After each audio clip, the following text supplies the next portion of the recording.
தனியார்கள் பள்ளிக்கூடத்தை நடத்தலாம், ஆனால் சில வரம்புகளுக்குள்ளே தான் நடத்தணும்.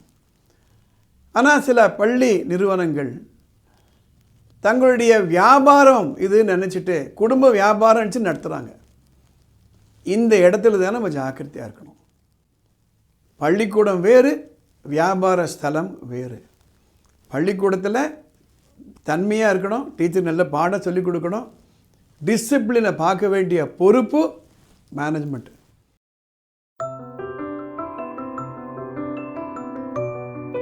இன்றைக்கி மார்னிங் ஒரு வீடியோ போட்டிருந்தேன். ஒரு சிங்கிள் பேரண்ட் ஒரு பள்ளிக்கூடத்தை பற்றி ஒரு புகார் கொடுத்தாங்க. அதை பற்றி விரிவான வீடியோ இப்போ நான் போடுறேங்க. ஒரு பள்ளிக்கூடம் இருக்குது. அந்த பள்ளிக்கூடத்தில் நம்ம குழந்தைகளை கேஜி கிளாஸில் போய் சேர்க்குறோம். 15 வருஷம் அந்த ஸ்கூலில் படிக்கணும். அந்த ஊரை விட்டு ட்ரான்ஸ்ஃபர் ஆகாமல் இருந்தோம்னா that 15 years is very very very critical for the childங்க. அந்த 15 வருஷத்தில் போடுற அந்த டிசிப்ளின், பண்பு, அந்த இது செய்யலாம் இது செய்யக்கூடாது என்ற அந்த அறிவுரைகள் தான் 100 வயசு வரையில் அந்த குழந்தைகளை வழி நடத்த போகுது. இது இல்லை அப்படின்னா that's not a school, that's a commercial organisation. சட்டம் என்ன சொல்லுது அப்படின்னா, no school is a school for profit. எந்த ஒரு பள்ளிக்கூடமோ லாபத்துக்காக நடத்தக்கூடிய பள்ளிகள் அல்ல.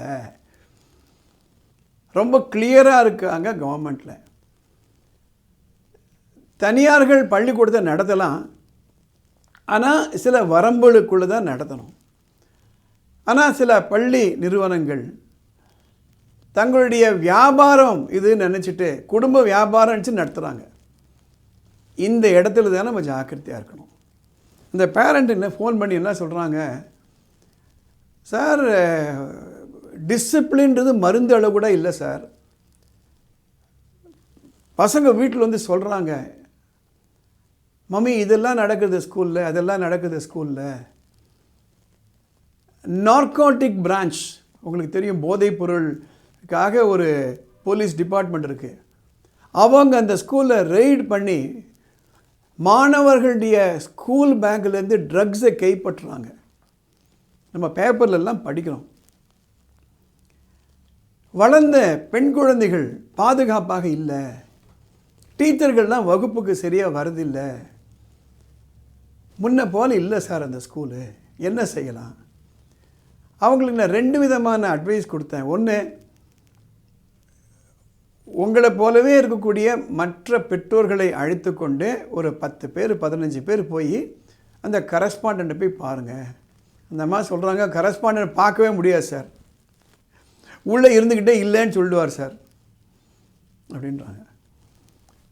சரி, நீங்கள் பிரின்சிபல் போய் பாரு. பிரின்சிபல் என்ன சொல்கிறாங்க, நான் கவனிக்கிறேன் அப்படின்றாங்க. இப்படியே கவனிச்சிட்ருக்காங்க. கடந்த 2 வருஷமாக இப்படி தான் நடந்துகிட்ருக்கு சார். சரி, சிஓட்டு போய் சொல்லுங்களேன் சார், எங்கள் குழந்தைகளை தண்டிச்சிட்டாங்களா? எந்தெந்த பேரண்ட்ஸ் எல்லாம் குரல் கொடுக்குறாங்களோ அந்த குழந்தைகளுடைய 10th and 12th போர்டு எக்ஸாமில் 20-30 மார்க் கொடுக்கணுமாமே ஸ்கூலில், அது கட் பண்ணிடுவாங்களாம் சார் பயப்படுறாங்க. அப்போ என்ன செய்யலாம்? இது மாதிரி பள்ளிக்கூடங்களை அவாய்ட் பண்ணுங்கள். நவம்பர் டிசம்பரில் எல்லோரும் வில்லிங்னஸ் கேட்பாங்க, டேக் த சைல்ட் அவுட். நான் ஏன் சொல்கிறேன் அப்படின்னா, ஒரு அழகான ஹாஸ்பிட்டல் இருக்குது, பார்க்கறதுக்கு கம்பீரமாக இருக்குது, நிறைய லைட்லாம் போட்டுறாங்க, நிறைய மல்டி ஸ்பெஷாலிட்டி ஹாஸ்பிட்டல், நாங்கள் இது பண்ணுறோம் அது பண்ணுறோம் பெரிய போர்டெல்லாம் போட்டிருக்காங்க. அது பாரம்பரியமான ஹாஸ்பிட்டல் தான். ஆனால் அங்கே பேஷண்ட் கேர் இல்லை. அங்கே இருக்கக்கூடிய ஆப்ரேஷன் தேட்டரில் இன்ஃபெக்ஷன் வந்துடுச்சு, அது கண்டுக்காமல் இருக்காங்க. அங்கே இருக்கக்கூடிய மருத்துவர்களோ நர்சஸோ தன்மையாக இல்லை அப்படின்னா அதனால் பாதிக்கப்பட போகுது அந்த ஹாஸ்பிட்டல் நிர்வாகம் அல்ல, அந்த டாக்டர்கள் அல்ல, நம்ம குழந்தைகளுடைய உயிர் தான் பாதிக்கப்படும், உடல்நலம் தான் பாதிக்கப்படும். அதே மாதிரி தான் பள்ளிக்கூடம். ஒரு பிரிட்ஜே தப்பாக கட்டிட்டாங்க, டிஃபெக்டிவாக கட்டிட்டாங்க இன்ஜினியர்ஸு. இப்போல்லாம் நம்ம பார்க்குறோம், இந்த பிரிட்ஜு உழுந்து போச்சுலாம் வருது. அதனால் பாதிக்கப்படக்கூடிய பாப்புலேஷன் ஒரு 10 பேர் இறக்கலாம், அது கஷ்டம்தான். 2-3 வண்டி சேதமாகலாம். இல்லை ஒரு கார் வாங்குகிறோம், அந்த காரில் பழுது, காரோட போச்சு, சர்வீஸ் பண்ணிக்கலாம். ஆனால் நம்ம குழந்தைகளுடைய கேரக்டர் போச்சு, டிசிப்ளின் போச்சுன்னா வாழ்க்கையே போயிடும். we are running a very big risk. Take the child out. That's it. ஏன்னா நம்ம போய் கேட்கவும் தயாராக இல்லை, கவர்மெண்ட்டும் போய் கம்ப்ளைண்ட் பண்ணுற மாதிரி இல்லை. இப்படியே விட்டுட்டே இருந்தோம்னா once discipline goes everything goes. So this is what I would advise, this is what I told her. ஒரே ஒரு விஷயத்தை நம்ம புரிஞ்சுக்கணும், பள்ளிக்கூடம் வேறு, வியாபார ஸ்தலம் வேறு. பள்ளிக்கூடத்தில் தன்மையாக இருக்கணும், டீச்சர் நல்ல பாடம் சொல்லிக் கொடுக்கணும், டிசிப்ளினை பார்க்க வேண்டிய பொறுப்பு மேனேஜ்மெண்ட். வீட்டில் கண்டிப்பாக நம்ம இன்டிசிப்ளின் சொல்லிக் கொடுக்க மாட்டோம், கெட்ட வார்த்தைகளை சொல்லிக் கொடுக்க மாட்டோம். அவங்க நம்ம ஏதோ படம் பார்த்துட்ருக்கோம், அதில் பார்க்கக்கூடாத காட்சிகளை நாமளே ஆஃப் பண்ணிவிடுவோம். இந்த கட்டுப்பாடு வீடுகளில் இருக்குது, பள்ளிக்கூடங்களில் இல்லை. அப்படின்னா let us be intelligent. இந்த பதிவு உங்களுடைய மற்ற பேரண்ட்ஸுக்கு பயனுள்ளதாக இருக்குன்னா ஷேர் பண்ணுங்கள், லைக் பண்ணுங்கள்.